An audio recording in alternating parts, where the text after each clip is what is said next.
Abra sua Bíblia comigo no livro de 1 Crônicas, capítulo 13.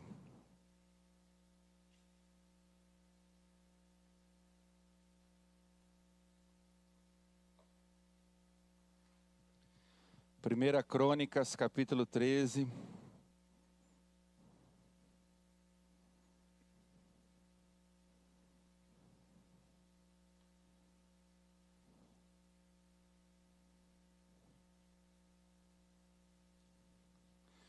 Primeira Crônicas 13, dos versos 11 ao verso 12.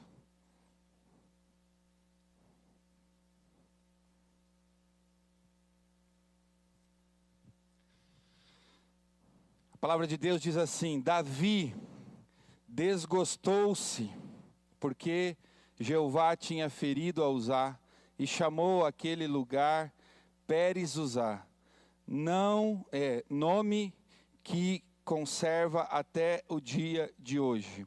Naquele dia, Davi teve medo de Deus, dizendo: como trarei para a minha casa a arca de Deus? Vamos orar mais uma vez. Pai, muito obrigado por esse dia.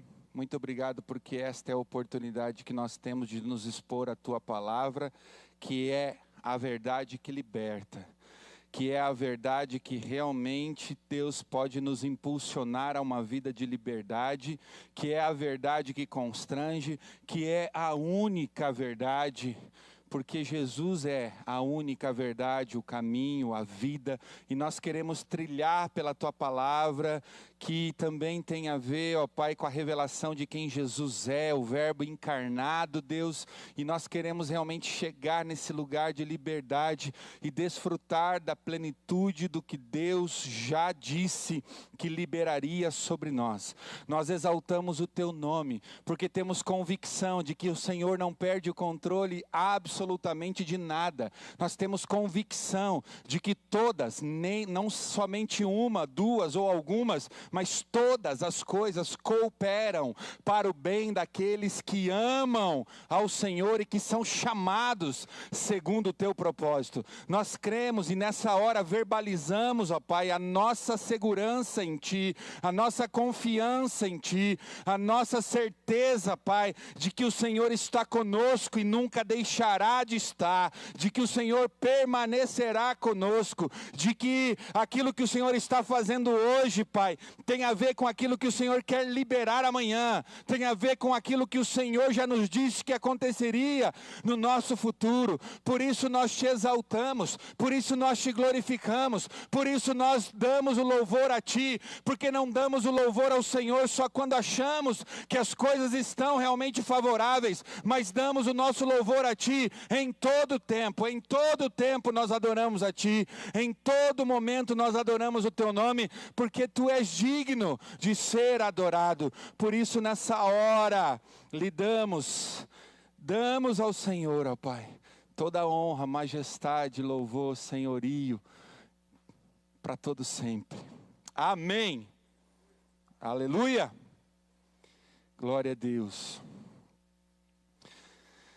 O Senhor é bom demais.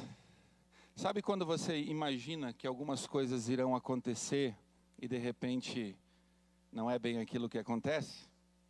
Talvez muitos de nós fomos surpreendidos nessas semanas de forma específica por aquilo que nós estamos vivendo no dia de hoje, por exemplo. Em função desse decreto, em função desse impedimento de estarmos aqui de forma presencial. Todos nós, muitos de nós, gostaríamos talvez de estar aqui, adorando o Senhor, glorificando ao Senhor, rendendo, até porque há um bom tempo Deus tem feito coisas extraordinárias no nosso meio, nesse ambiente, tem liberado tanto da sua vida, da sua presença. Nós temos bebido de forma abundante das águas de Deus nesse lugar, e tem sido extraordinário. E eu brinquei com alguns aqui que parece que o governador e o prefeito não ouviram o meu decreto, não deram atenção ao meu decreto. Nós precisamos mandar o vídeo para eles, porque eu fiz um decreto semana passada de que o culto não tem hora para acabar. E realmente, independente de estarmos aqui ou não, ele não vai ter hora para acabar, porque você, aonde está, é o altar de adoração ao Senhor, e Ele está nesse lugar de forma presente, de forma abundante, como estaria aqui se você aqui estivesse. Amém? Mas, queridos, algumas coisas aconteceram comigo, porque assim como você, eu sou alvo do agir de Deus, do trabalhar de Deus. Eu estou aí também para ser lapidado, curado, restaurado, para entender algumas coisas que eu achava que entendi, de repente via que não percebi que não entendia tanto assim. E desde que eu saí do culto de domingo passado à noite, já me veio uma impressão de que no próximo domingo eu ministraria algo aqui para a igreja. De que eu falaria sobre o tabernáculo de Davi. E se não bastasse essa percepção, que às vezes acontece, e às vezes realmente eu tenho, eu comecei a falar isso para algumas pessoas. Isso normalmente não acontece. Eu começar já a divulgar a mensagem que eu vou pregar no próximo domingo, o que eu vou dizer no próximo domingo, e eu comecei a falar com alguns próximos, comecei a falar com os discípulos, quem eu encontrava eu falava, estava com a maior liberdade possível. Falei assim, vamos falar sobre o tabernáculo de Davi, porque me veio uma impressão muito forte de que é isso, dentro da construção que Deus está fazendo no nosso meio. E de repente, sexta-feira, chegou a notícia de que nós não estaríamos aqui de forma presencial. Quando chegou de manhã já a notícia, eu sabia que não bastava simplesmente a notícia ter chegado. Eu precisava também da notícia do núcleo de comunhão de pastores, porque às vezes nós entramos ali como pastores com um requerimento à parte, como igreja, por ser realmente a igreja uma atividade essencial, e algumas coisas poderiam de repente acontecer de forma diferente. Dito e feito, o governador liberou um pouquinho de espaço depois, só que daí a prefeitura, que tem autonomia sobre a cidade, pediu para que não tivesse mesmo nos próximos 8 dias as atividades de culto presencial, independente do número que pudéssemos ter aqui.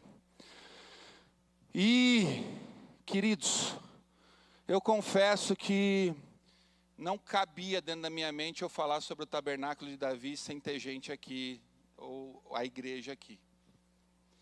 Eu fiquei angustiado, e o texto que eu li a respeito de Davi foi o que aconteceu comigo. Davi desgostou-se porque Jeová tinha ferido Uzá. Eu fiquei com desgosto no meu coração, eu fiquei com uma tristeza no meu coração, eu fiquei com uma inquietude no meu coração. Eu entendi que dentro da construção era para a gente viver aqui, e a palavra do tabernáculo de Davi realmente viria para um selo e para aquilo que Deus quer desenvolver conosco como igreja nesse ano, que Ele já me falou desde janeiro. E eu ia liberar algumas coisas aqui para a igreja de forma mais intensa, mais clara. E quando veio essa questão do decreto e o impedimento do presencial, eu fui buscar o Senhor, mas eu fiquei desgostoso, gente. Fiquei desgostoso. Fiquei desgostoso porque eu tinha uma certeza de que era para acontecer isso. Que era para acontecer dessa forma, que era para ser desse jeito, que era para ser como eu tinha imaginado, que era para ser como eu tinha idealizado. E não foi. Aí eu fui fazer o quê? Fui reclamar primeiro, depois orar, porque normalmente a gente faz isso, antes de orar a gente dá uma reclamadinha, porque a gente é ser humano, e para não deixar de ser, às vezes a gente dá uma reclamadinha, mas ainda bem que a ficha não demorou a cair, e eu tive o entendimento que não adiantava reclamar, senão ia piorar. Inclusive na célula eu falei assim, vamos domingo a arca chega em Jerusalém. Falei isso para aqueles que estavam conectados, ouviram isso. Mas eu não vou ministrar sobre o tabernáculo de Davi hoje. Desculpa aí, Rafa, por todo o empenho e envolvimento em querer me ajudar nesse projeto. Mas a arca vai chegar em Jerusalém, gente. A arca vai chegar em Jerusalém, em nome de Jesus. Mas hoje, o Senhor me trouxe uma compreensão a respeito do que aconteceu com Davi. A Bíblia diz, a pastora Ana ministrou sobre Obed-Edom semana passada, na outra semana eu falei sobre as famílias sacerdotais, desde Eli até Jesus, o sumo sacerdote. E Deus me levou para esse texto porque foi o mesmo sentimento, guardadas as devidas proporções, que eu tive. Qual era a expectativa de Davi? Levar a arca para Jerusalém. Essa era a expectativa, esse era o desejo, e nós estamos falando de um rei, principalmente dentro desse contexto, apaixonado por Deus, temente a Deus, desejoso, enquanto Saul, queridos, passou pelo reinado dele durante 40 anos, e a arca foi esquecida por Saul. Davi, uma das primeiras coisas que ele fez foi desejar, foi querer, foi ter uma atitude para trazer a arca para Jerusalém, para a cidade de Davi. Olha o coração desse homem. Só que quando ele traz, como já foi dito, eu não vou ser redundante aqui em tantas coisas que já falamos, mas Uzá toca na arca, ele morre, e Davi fica perplexo com aquela situação, fica triste, fica desgostoso, e fica com medo, com temor de Deus, porque soube naquele momento que não era ainda o tempo específico, o kairós de Deus, para a arca chegar em Jerusalém. E esse foi o meu sentimento. Queridos, nós ficamos domingo à noite aqui até 10 da noite, quase adorando o Senhor. Eu creio naquilo que Deus está fazendo. E eu creio que Deus não perdeu o controle de nada. E sabe o que Deus me trouxe? Deus me falou algumas coisas. Que as prioridades dele nunca deixarão de ser exigida por ele. Nunca deixarão de ser pedida para que eu e você realmente nos posicionemos debaixo dessas prioridades. Deus não negocia as suas prioridades. Pode ter a melhor das intenções, o melhor coração, como tinha Davi, ao ponto do próprio Deus dizer: está aí um homem segundo o meu coração.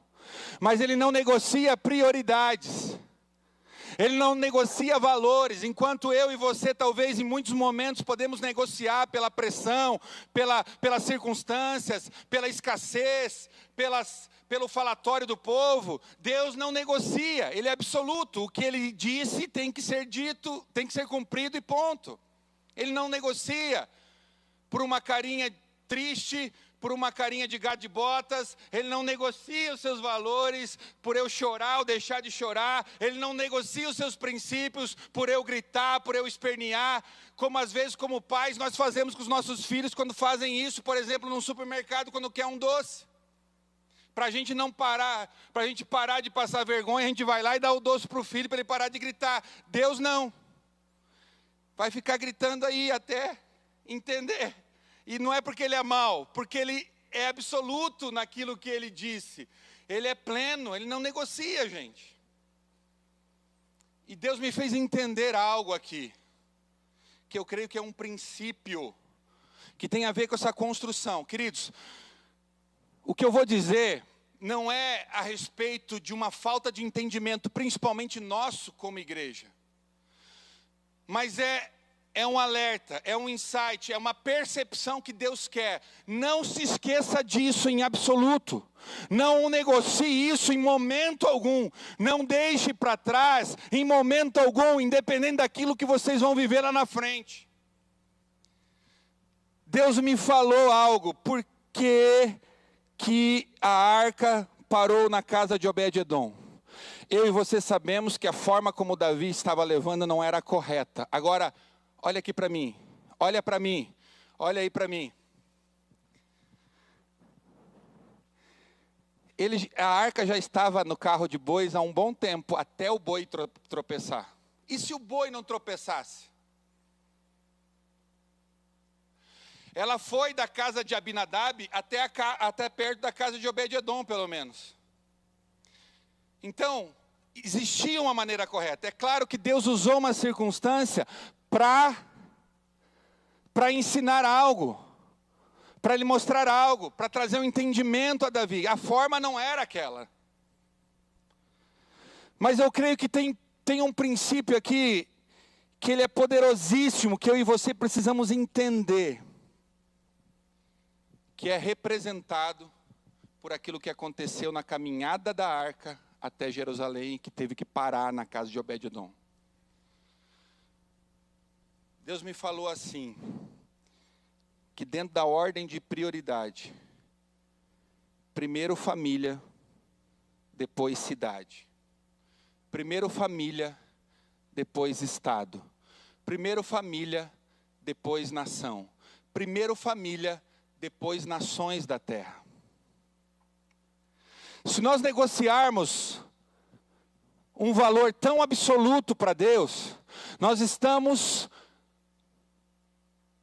tendenciosos a comprometer tudo aquilo que Deus quer fazer conosco de forma corporativa, como nação, como igreja, como corpo dele na face da terra. Eu vou tentar te explicar por quê.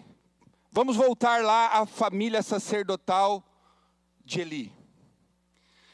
A arca estava no lugar onde ela deveria estar. No centro do povo, para ministrar o povo. A arca não estava numa casa de uma família, estava para ministrar a nação de Israel. Tanto que o povo de Israel ia lá e sacrificava, fazia os seus sacrifícios, e os filhos de Eli roubavam do sacrifício. Eles se prostituíam no altar que era do Senhor. Então era um ambiente para a nação. Não era um ambiente familiar, era um ambiente para a nação. Então, naquele contexto, não estava sendo honrado isso. Não estava sendo honrado a presença, a presença não tinha o lugar que ela deveria ter no coração dos sacerdotes, da família sacerdotal. O que aconteceu? A arca foi roubada. Depois de ser roubada, passou um tempo lá com os filisteus. Depois de passar um tempo com os inimigos de Israel, eles devolveram por medo. Acabou na casa de Abinadab. Uma família. Uma família. Deus querendo mostrar algo, trazendo para mim e para você uma figura de um princípio. Onde tudo deve começar, numa família. Só que o que aconteceu com essa família? Essa família não honrou também a presença da forma como deveria. Foi indiferente. A família de Eli, omissa. A família de Abinadab, indiferente. A pastora Ana falou que a indiferença às vezes é pior do que o ódio. Porque é você estar aqui e não ser diferente. O Júnior estar aqui ou não. Para mim, se eu sou uma pessoa indiferente, tanto faz. Agora, se eu brigo com ele por alguma coisa que ele fez de errado, é porque, cara, é importante que você faz, mas faz direito. Estou dando exemplo, isso nunca aconteceu.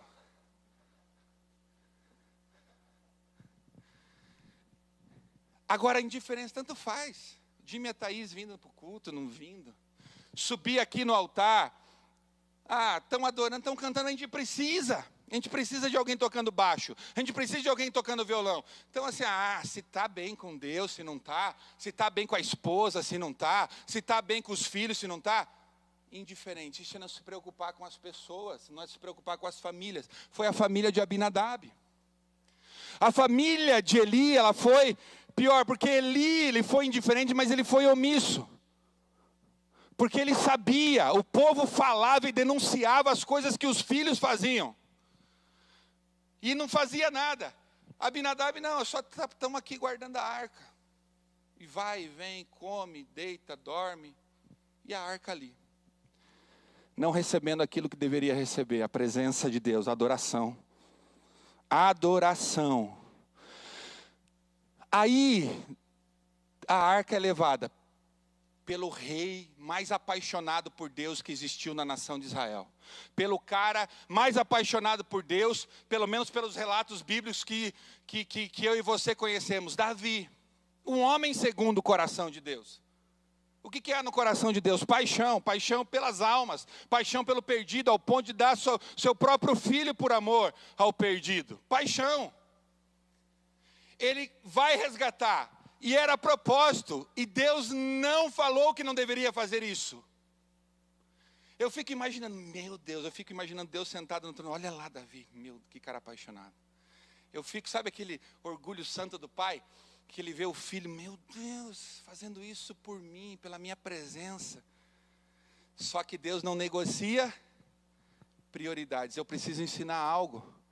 Aí o boi tropeça. Eu fico imaginando que Deus colocou um anjo na frente do boi assim, ó, para ele tropeçar. E o boi tropeça, Uzá toca na arca porque era indiferente a ela, morre. E ela vai para onde? Para uma família.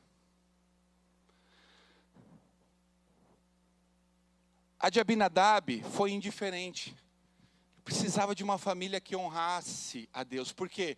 Porque antes de fazer no estado, antes de fazer na nação, Ele quer fazer na minha e na sua casa.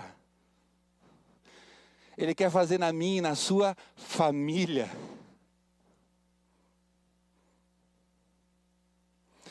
E a arca para na casa de Obed-edom, e eu e você sabemos tudo o que aconteceu, porque a pastora Ana falou isso de forma muito intensa na semana passada. Por quê? Porque família, casa, vem antes de cidade, gente. O que Deus quer, eu não tenho dúvida, ame, olha aqui para mim, escreva, está gravando, Sibélio, grave. Não, mas o pessoal está gravando, não precisa você. Escreva, grave, poste. A AME, ela vai ser usada para tocar a cidade muito mais do que está sendo. Vai ser usada para tocar a nação muito mais do que está sendo. Vai ser usada para tocar as nações da terra muito mais do que já está sendo. Eu não tenho dúvidas disso. E o que nós estamos fazendo é querer trazer a arca para a cidade de Curitiba. É querer trazer a arca para a nação brasileira. É querer trazer a arca para as nações da terra. E isso Deus está olhando e valorizando o meu e o seu coração, por termos esse desejo. Mas quando o boi tropeça, ele está dizendo o quê? Só se atente, não vai precisar de 20 anos, porque eu já tenho uma família, que é uma família que já tem um entendimento da minha presença, que já tem uma compreensão. É só para entender qual é o meu princípio, o que é prioridade para mim, porque o que eu quero fazer na nação de Curitiba, na nação brasileira, na cidade de Curitiba, vai ser só um reflexo daquilo que eu iniciei na casa dos meus filhos, na sua e na minha casa.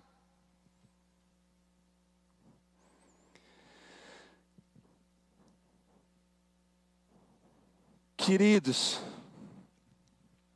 a arca parou na casa de Obed-edom. E aí se deparou a arca com uma família sacerdotal apaixonada.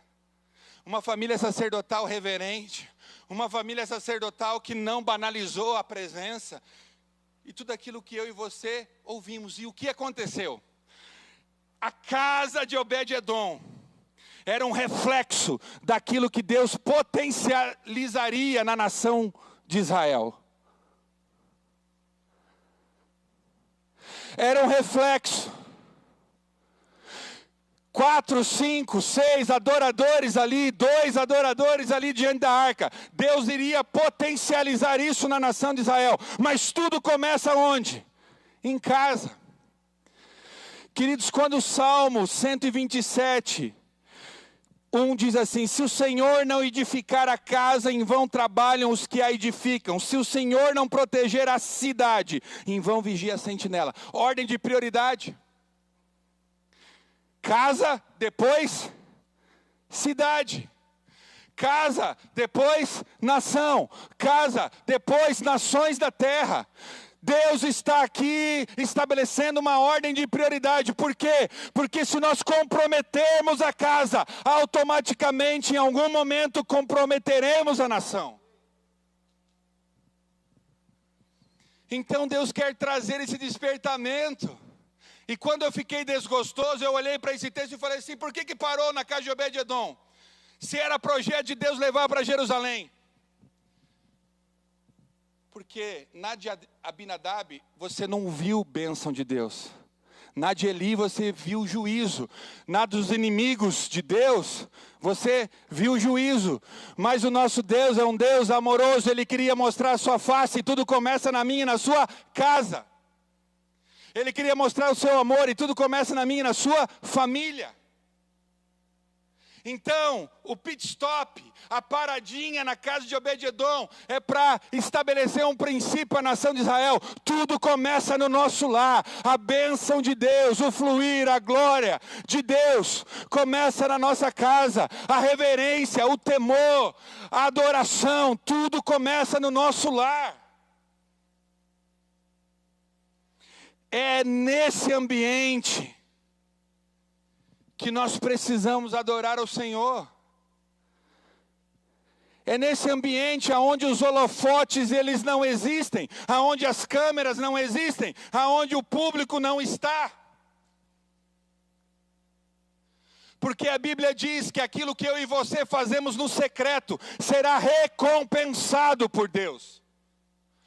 Nós muitas vezes esperamos recompensas por aquilo que fazemos no altar, por aquilo que fazemos no altar de uma célula, no altar de um discipulado, no altar de um vídeo no Instagram. Mas Deus fala que a recompensa dele vem do secreto, é o seu ambiente familiar, aonde você é 100% aquilo que de fato você é.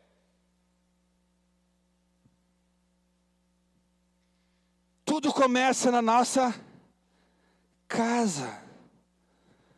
Se o Senhor não edificar a casa, em vão trabalham aqueles que a edificam. Se o Senhor não proteger a cidade, em vão vigia a sentinela. Primeiro família, depois cidade. E Obed-edom foi essa família escolhida, porque Deus falou assim: eu preciso de uma família que me honre. 20 anos na casa de Abinadab, nada. Nesse nível de honra. Na de Eli, eu preciso de uma família realmente que me honre nesse contexto pequeno, das 4 paredes, aonde ninguém está vendo. Segunda coisa, o primeiro ministério é a nossa família.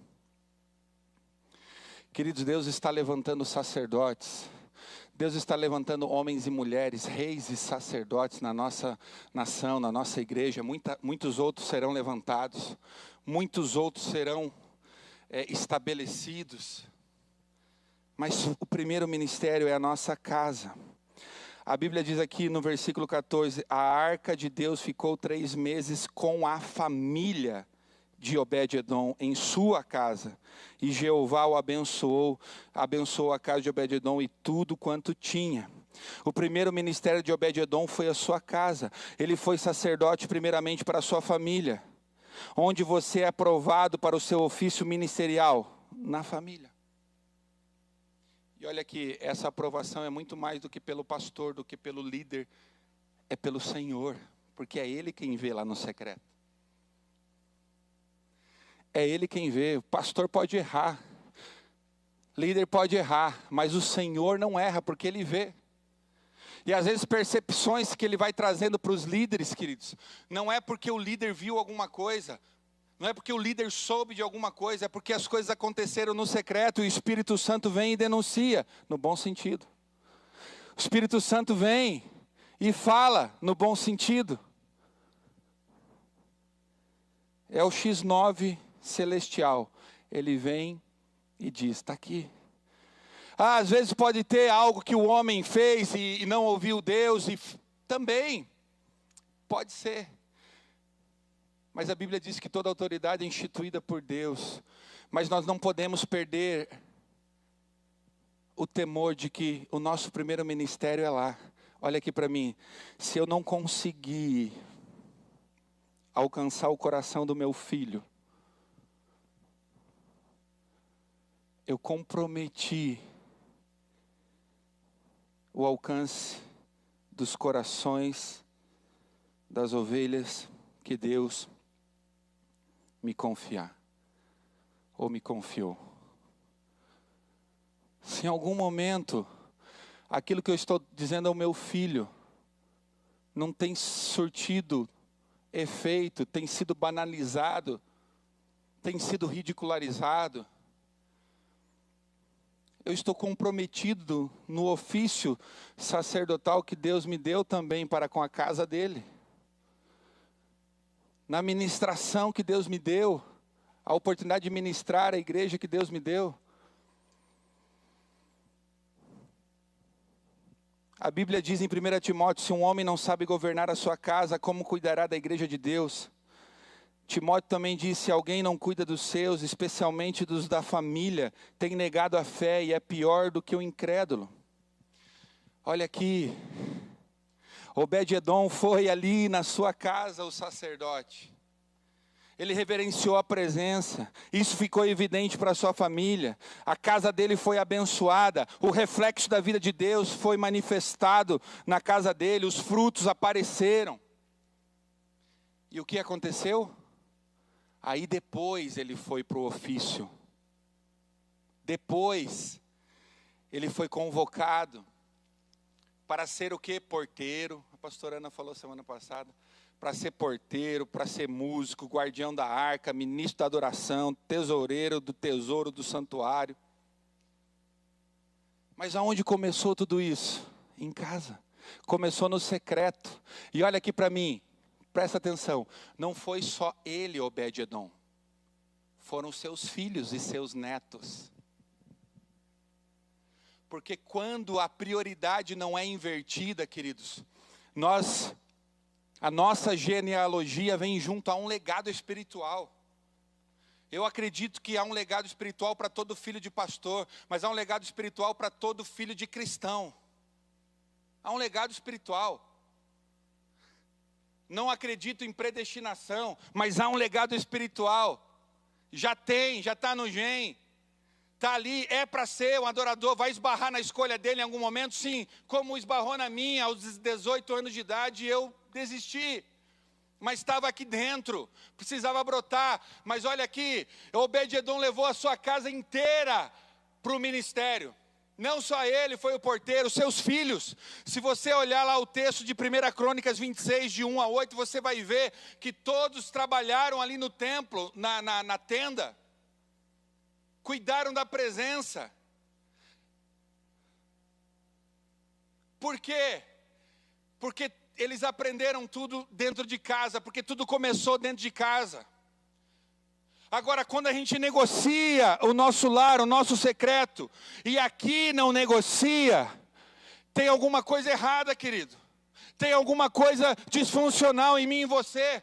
A plataforma, ela é sedutora demais. A plataforma é sedutora demais. Para eu ter um nível de postura aqui, de quebrantamento, de entrega, de ir, como às vezes eu passei horas aqui ministrando pessoas, e não ter esse tipo de comportamento e preocupação com a minha esposa e com os meus filhos em casa. Isso é ser seduzido pela plataforma, é ser seduzido pelas lentes, pelos holofotes. Uma vez há muitos anos atrás, pelo menos 8 anos, então, eu gosto de falar quando é bastante tempo, para o pessoal não ficar conjecturando e imaginando quem é. Alguém da adoração, nossa, nos pediu para sair, para cuidar da família. O que um pastor fala para alguém que chega para você e fala assim, pastor, eu quero sair do ministério para cuidar da minha casa? Você vai dizer o quê? Você está louco? Tem pastor por aí que pode ser que fale isso. Porque eu já ouvi muitos darem um altar para um músico no primeiro dia de culto.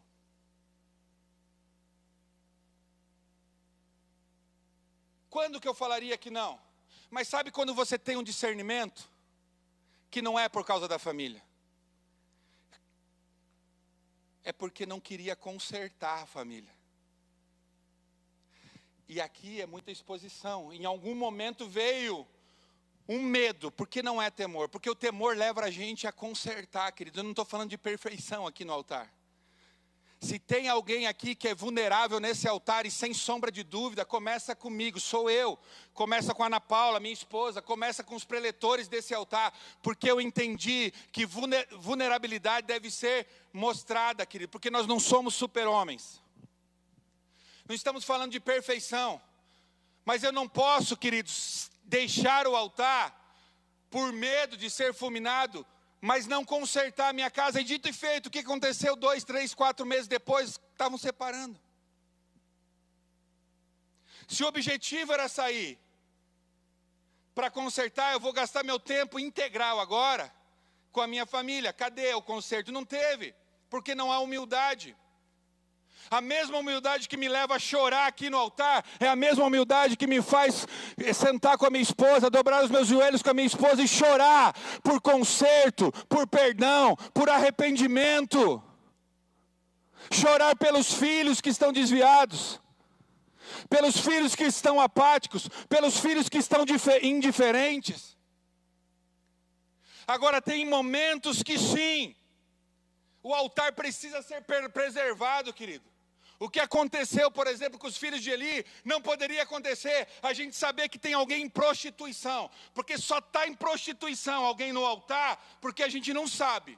Porque se a gente sabe, a pessoa desce do altar para ir para onde? Para a igreja, não para ser expulsa, não para ser mandada embora, mas para se prostrar diante do altar, não de pessoas, mas de Deus.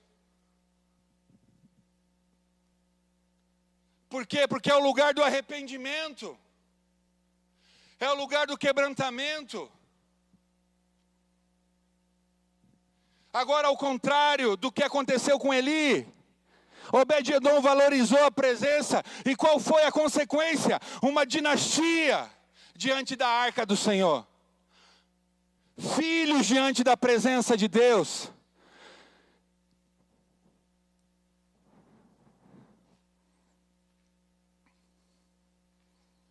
Vou ser vulnerável aqui.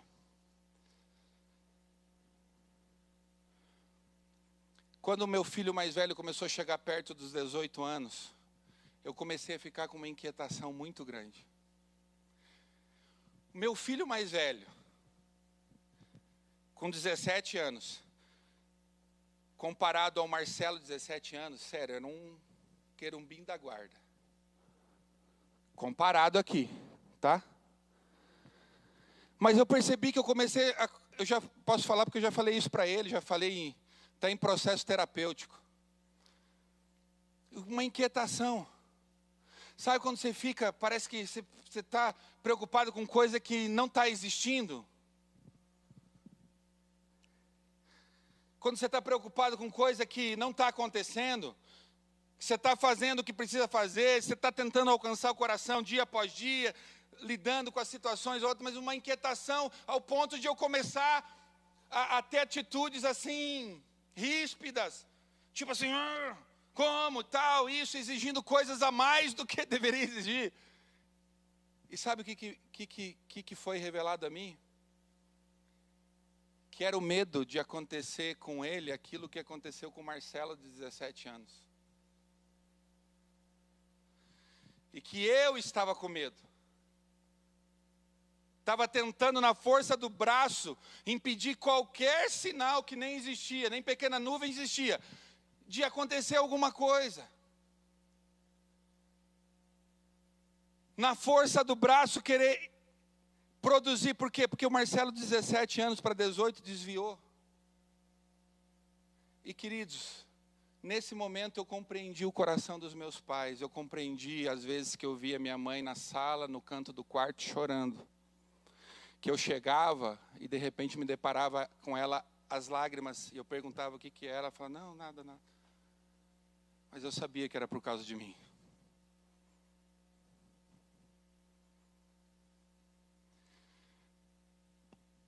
Eu não posso mensurar, queridos, porque eu não vivi isso, em nome de Jesus não viverei. Um sacerdote, alguém no altar, ministrando pessoas, tocando pessoas em níveis poderosíssimos, mas com um filho distante, com um filho longe, com um filho vivendo coisas que deve ser terrível. A gente tem que orar pelos pais que vivem dessa forma. Não estou aqui julgando ninguém em absoluto. Com muito temor estou falando isso. Mas olha aqui, eu vi muitos desses pais, já vi em congressos, ajoelhados no altar, chorando para que os filhos voltassem. E a pergunta que me veio é, quantas vezes eles tiveram esse mesmo posicionamento antes dos filhos se desviarem?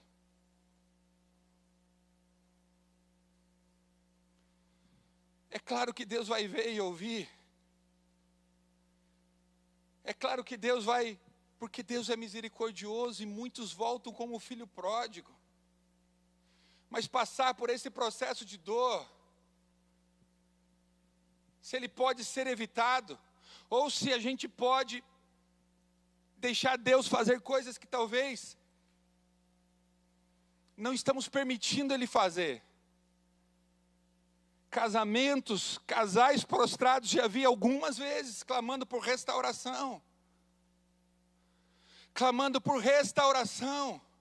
Chorando em arrependimento, glória a Deus, Deus vem e restaura. Mas quantas vezes isso aconteceu antes de um problema vir, um sacerdote chorando para voltar para a esposa, porque a esposa não quer mais.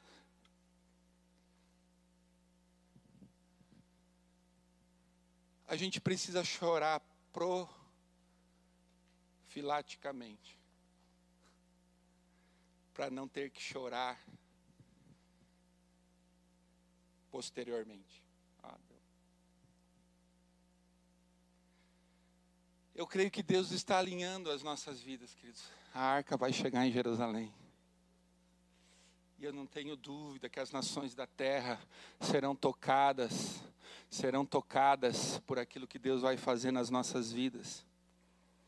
Por aquilo que Deus quer liberar nas nossas vidas. Meu maior medo, sem sombra de dúvida, querido, é perder o coração dos meus filhos.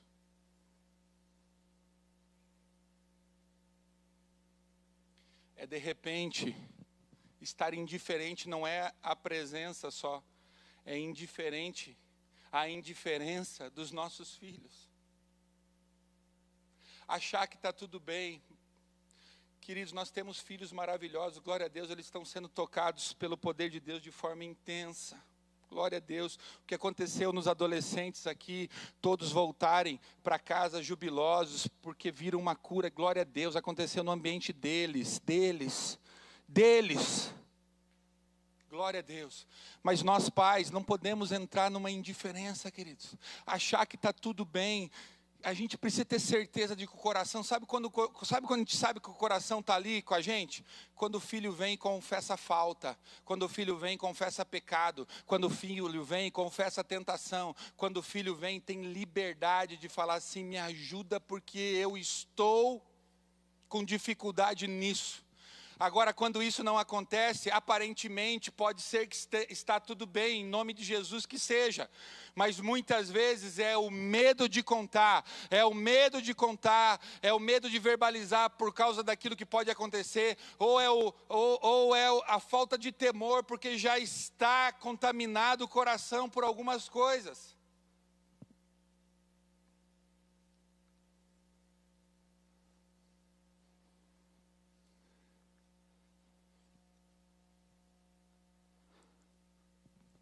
Tudo começa em casa. Os filhos, os netos de Obed-edom se tornaram porteiros da tenda.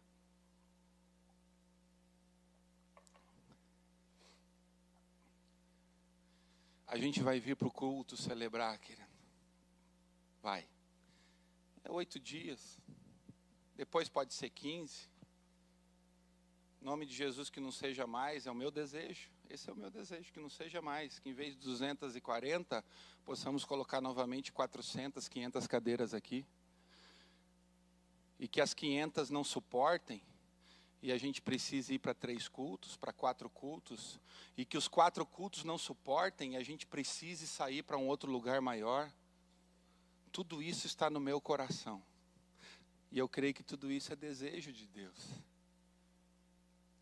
Mas a tropeçada do boi é só um alerta.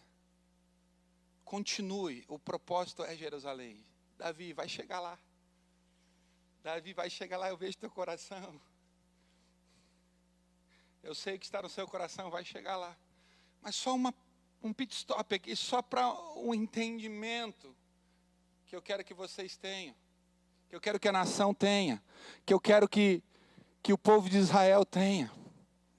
É só uma paradinha. Queridos, nós tivemos culto presencial domingo passado, já foi uma semana. Semana que vem não vamos ter, vai ser 2 semanas. Para o próximo, que teoricamente vamos ter, vai ser 3 semanas. Tudo Deus está diminuindo, amém? Então, em vez de 3 meses, são 3 semanas. Agora, sabe quando que a arca chega em Jerusalém? Quando a notícia chega para o rei. A casa de Obed-edom está sendo tremendamente abençoada. Sabe quando que a presença vem para a cidade, querido? Quando as notícias chegam na cidade, para o prefeito, para os vereadores, para os pastores, para os líderes. A casa dos meus filhos está sendo abençoada. Os milagres estão acontecendo lá. A provisão de Deus está acontecendo lá. Os sinais, as maravilhas, os prodígios estão acontecendo lá. E eu quero declarar isso sobre a tua casa hoje, em nome de Jesus. Que assim como foi com Obed-edom, assim como foi, a sua casa será abençoada. Essa notícia vai chegar para nós. Não precisa divulgar, não. Ela vai chegar. Ela vai chegar. Ela vai chegar para as autoridades. Ela vai chegar para o Estado. Ela vai chegar para a nação. A notícia de que Deus está lá, está fazendo grandes coisas. Então é hora de trazer a arca para Jerusalém e toda a nação ser abençoada e toda a nação receber daquilo que começou na tua casa, na tua família, com os teus filhos, com a tua esposa, em nome de Jesus. Eu creio que é isso que Deus está liberando sobre nós.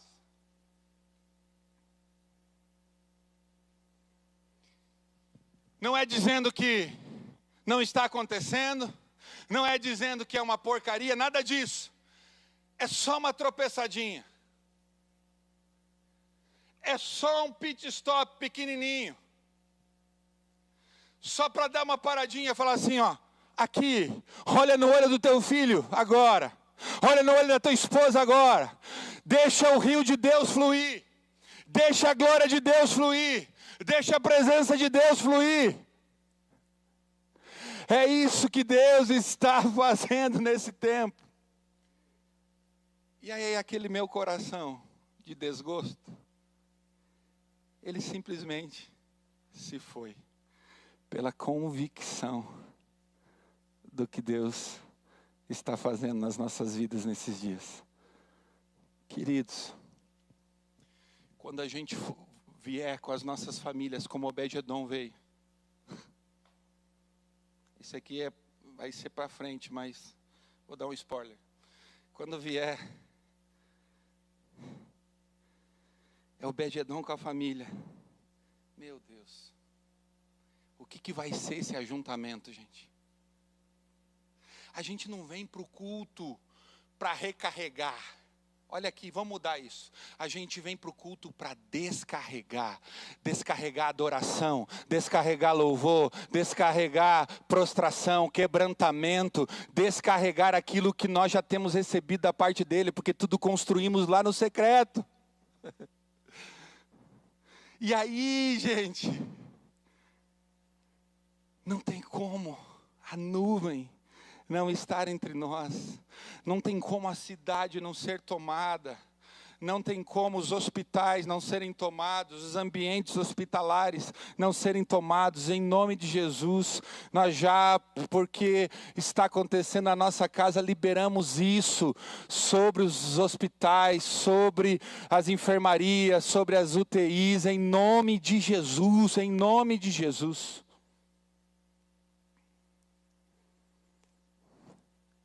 Mas Deus está trabalhando com a sua igreja, com o seu povo.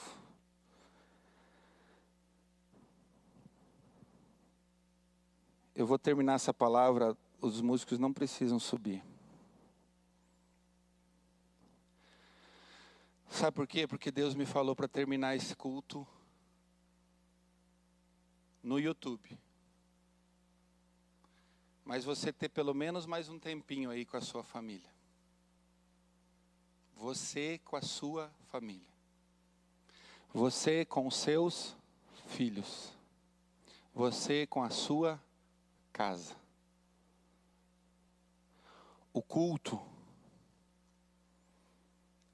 ele está acontecendo aí, na sua casa. O altar está aceso aí na sua casa. É agora que você vai pegar na mão dos seus filhos, da sua esposa, vocês vão orar juntos enquanto família, clamando pela presença de Deus. É aí que vai acontecer, não é algo que eu vou liberar sobre vocês. Isso acontece, vai acontecer e vai acontecer muitas vezes. Hoje é você quem vai clamar pela presença aí onde você está. A glória de Deus vai inundar a sua casa como inundou a casa de Obed-edom. Ele não precisou de um adorador extravagante como Davi na casa dele para a glória se manifestar. Ele era o adorador extravagante. Ele era a pessoa que estava quebrantada diante da arca. Ele era aquele que tinha condição de se prostrar e clamar e reverenciar, e toda a sua casa foi abençoada. Pai, eu quero liberar os teus filhos nessa hora, para viverem esse tempo, esses 10 minutos, 15 minutos, 30 minutos, 50, o culto não acaba a hora que o Senhor quiser.